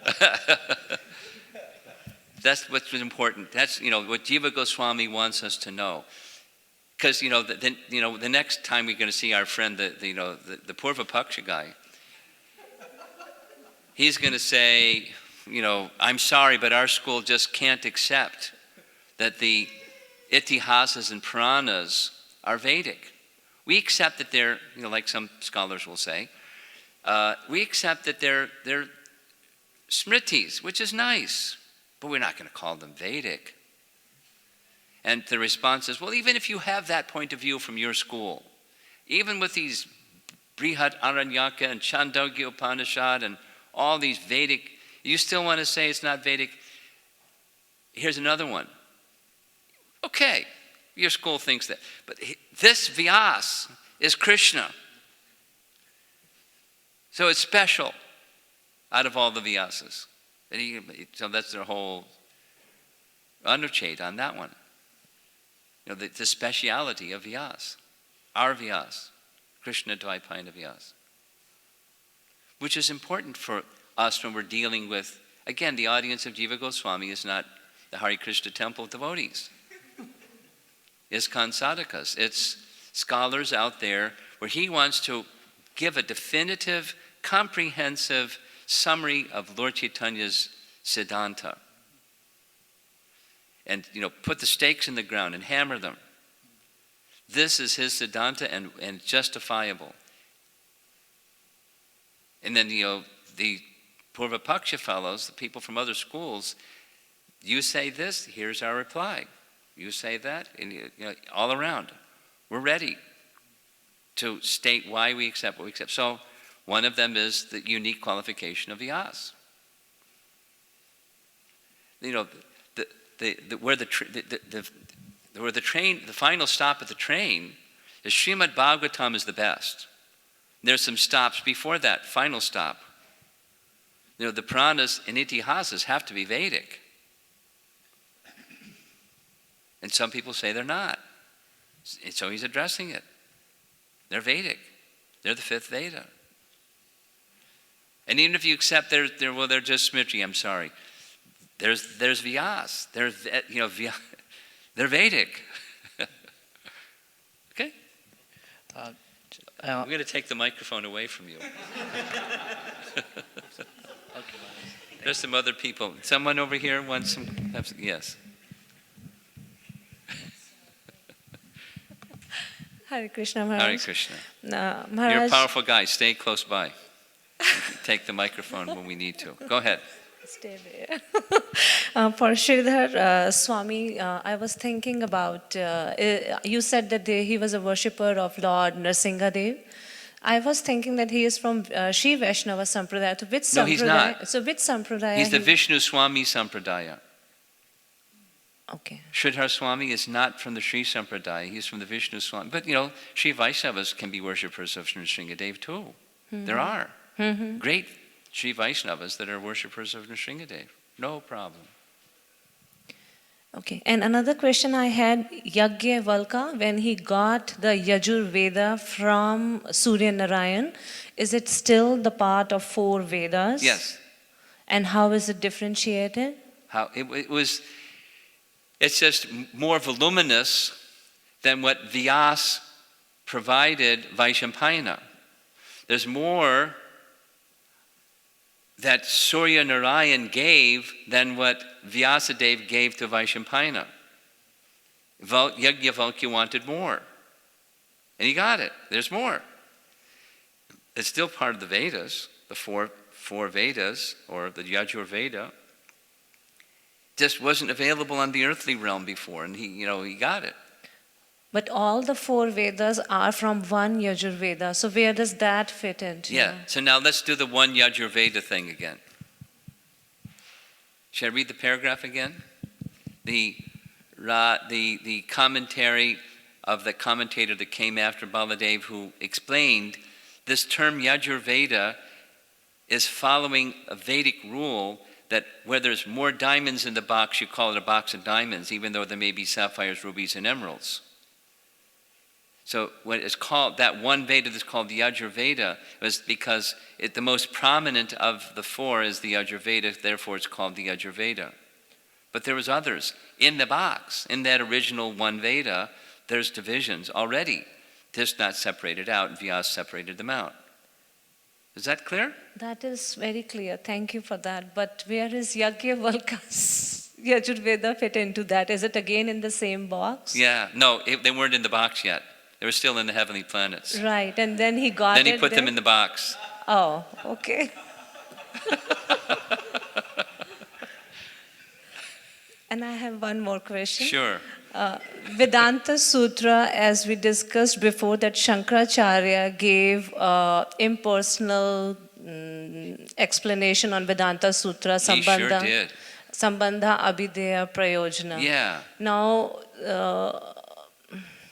where did Shankaracharya's Vedanta Sutra fit into? Is it into 6 darshans? Let's take a look at the chart.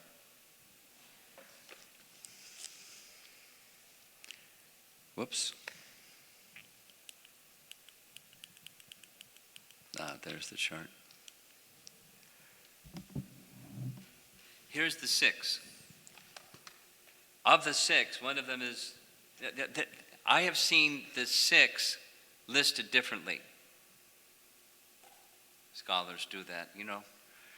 But so in this chart, the first one of the 6 is Vedanta, compiled by Vyasa, making an explanation through Vedanta Sutra on all of the Vedas. Next is Jaimini's Mimamsa. Next is Gautama's Nyaya. Next is Kannada's Vaisheshika, or metaphysics. Patanjali's Yoga Sutras, commentary on the Vedas, is number 5. And Sankhya by atheistic Kapila. So he doesn't even get one of the 6. He's not even on the chart. But he wrote a commentary. Right. But these are very ancient personalities. And Shankaracharya is a more modern personality. Right. So what I was trying to get to is Srimad Bhagavatam is an exposition on Vedanta Sutra. So where does Vedanta Sutra fit into the chart? Okay, where is that in the chart?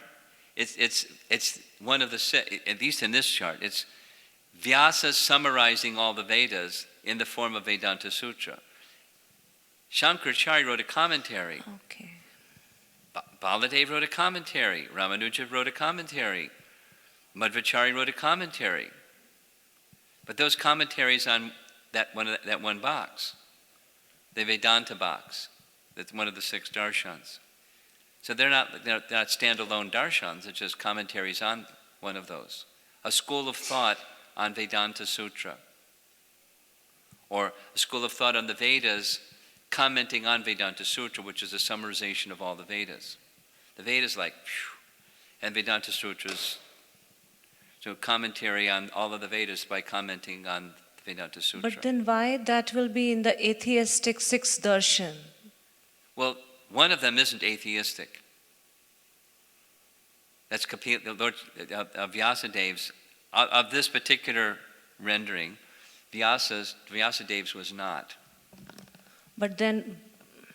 Are you confused? Now I am. So that Vedanta in 6 darshan is... Please don't confuse me. Go ahead, keep going.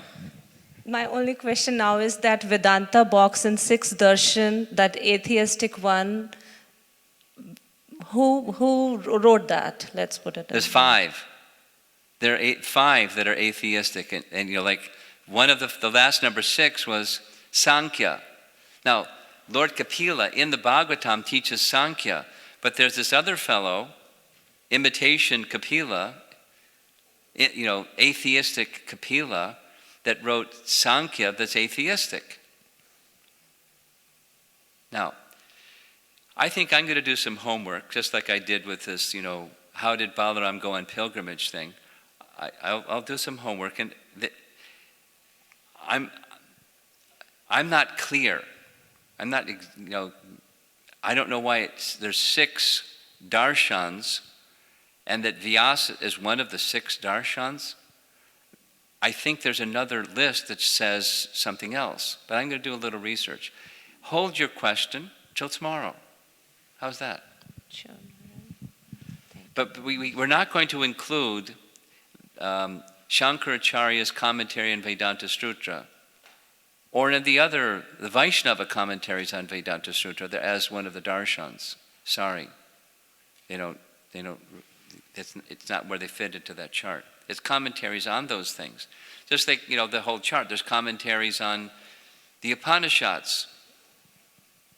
But it's not, the commentary on the Upanishad is not it's a commentary on the Upanishads. Commentary on Vedanta Sutra is not a sixth darshan. So what I really wanted to know is Srimad Bhagavatam is an exposition on Vedanta Sutra, and Srimad Bhagavatam is the part of the Purana. Yes. So, and then I was looking at the Vedanta Sutra, where is that? And then how Srimad Bhagavatam will come into the category of Purana from Vedanta Sutra. Well, I'm glad that you're clear what you're asking, because I'm not. If you look at the Bhagavatam composition, that chapter 4 of Canto 1 is a question, begins with a question: how did the Bhagavatam manifest? Not all the Vedas, but how the Bhagavatam manifest. So when Vyasa wrote, or did his work, here's the 4 Vedas, and here's the Itihasas and Puranas. You heard Bhakti Chaitanya Maharaja's lectures on this, yes? Did you listen to Bhakti Chaitanya Maharaja's lectures on Tattva-Sandarbha? Only one. The Only first once, one, but you yes. listened. Only one, yes. Okay. Well, I listened 8 times. He explains that there's 2. Bhakti Chaitanya Swami Uvacha. I haven't done the personal research, but he's very careful. And in his very careful research, Vyasa wrote Srimad Bhagavatam, and then after his mature realization, it's the 2nd edition. Now, he says that in his lectures. I haven't asked him about it. Commonly what we hear is the essence of the Bhagavatam was in those 4 verses. And then those 4 verses expanded into 18,000 verses based upon his mature realization. He just manifested, instead of 4, 18,000, to expand on those 4. Yeah. And so the Bhagavatam was already present, and the version that we have, the 18,000 versions that you can, get from the BBT with purports, that's the mature fruit of Vyasadev's realization, which includes many things. We're going to hear about them. Just stay tuned for the later parts of Tattva-Sandarbha. It's a commentary on Gayatri Mantra. It's a commentary on Vedanta Sutra. It explains the meaning of Vedanta Sutra. We're going to hear some of the details. And then there's more in Paramatma-Sandarbha on the details, which we'll hear during our seminar, if I get there. It's already 9:45. So, no, I'm going to do a little homework on this, and if you have some questions, we'll try to take them up tomorrow. Please come back tomorrow. It's 9:45. Thank you, Maharaj. Thank you. Srila Prabhupada ki jai.